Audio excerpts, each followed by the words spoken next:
쥬라기나 감브리아기 시대로 시간 여행을 떠나고 싶으신가요? 정말 신나는 여행이 될 거예요. 하지만 고대 환경에서 살아남으려면 상당한 기술이 필요합니다. 감브리아기 초기의 공기는 에베레스트 산의 베이스 캠프처럼 희박했을 거예요. 당시 기온은 사실 꽤 차갑고 일정했습니다. 하지만 한 가지 작은 문제가 있었는데 바로 먹을 만한 육상식물이나 동물이 없었다는 거예요. 그러니 육즙이 가득한 스테이크를 위해 그릴에 불을 지피는 것은 잊으세요. 대신 삼엽충과 기타 괴상하게 생긴 조개류를 잡을 수 있는 창의적인 방법을 생각해내야 했어요. 나무가 없는 창이나 식물 섬유가 없는 어망을 찾아보세요. 그리고 이 생물에서 기름을 추출하거나 마른 해초를 태우는 방법을 알아낼 수 없다면 날로 먹을 준비를 하셔야 해요.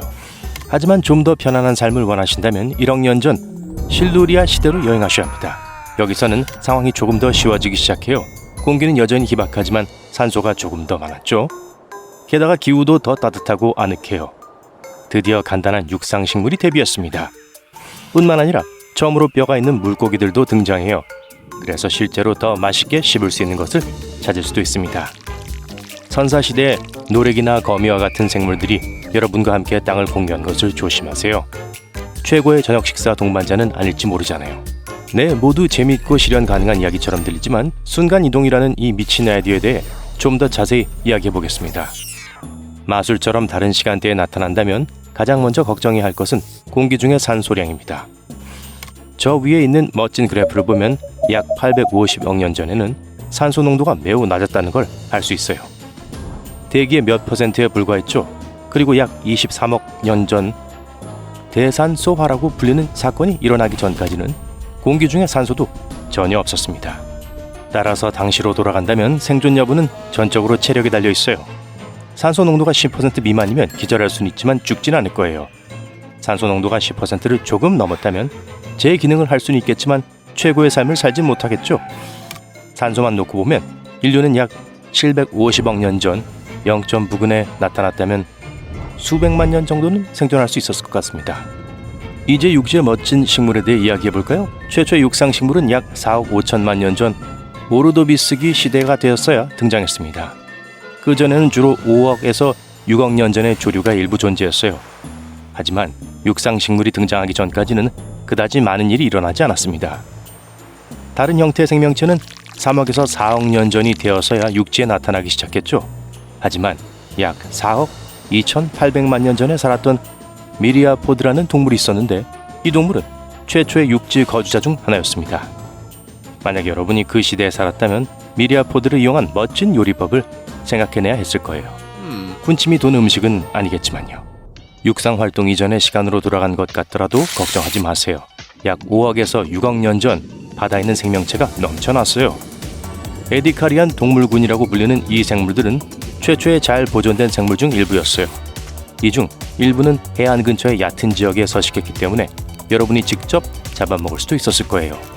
하지만 아직 육상식물이 없었기 때문에 감자를 곁들이지 않고 날것으로 먹어야 한다는 점을 기억하세요. 일종의 선사시대 회를 접시에 담아 먹게 될 거예요. 지금으로부터 약 5억 년 전 감브리아기 폭발이라고 불리는 사건이 일어난 후 바다에는 정말 흥미로운 일들이 일어나기 시작했어요. 감브리아기에는 해안지대에서 온갖 종류의 기이한 동물들을 잡을 수 있었거든요. 비지스 셰일의 화석에서 기발한 아이디어를 찾아보세요. 극히동물, 절지동물, 심지어 지렁이 같은 동물들을 좀 보세요. 하지만 이 시기에는 나무가 우거진 육상식물이 없었기 때문에 대부분 날절지동물과 해조류로 식단을 구성해야 했어요.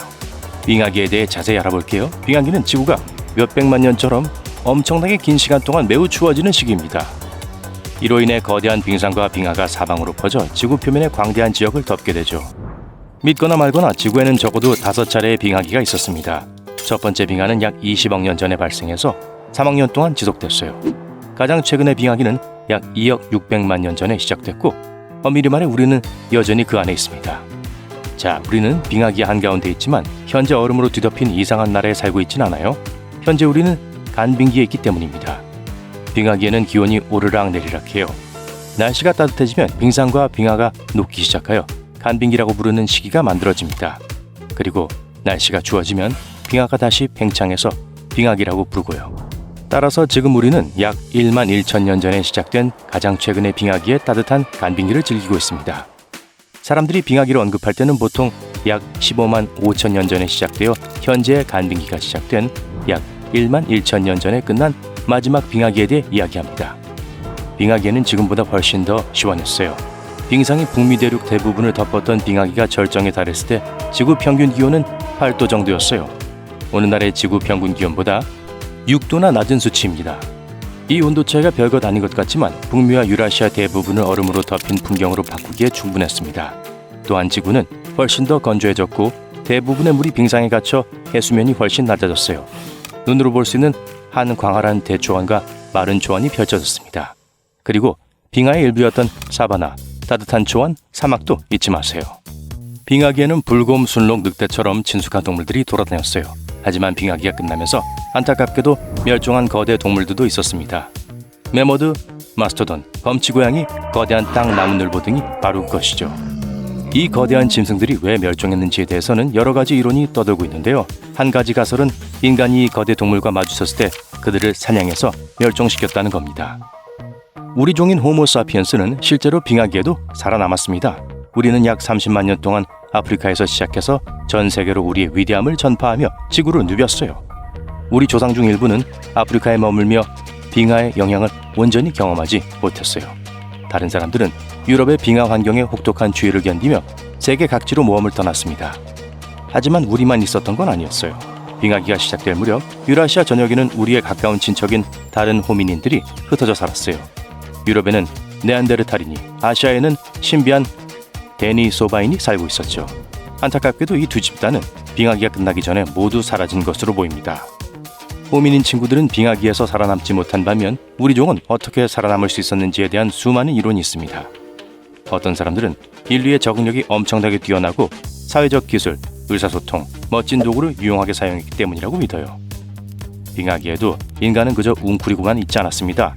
아니, 우리는 새로운 영역을 탐험하고 스스로를 정착시켰어요.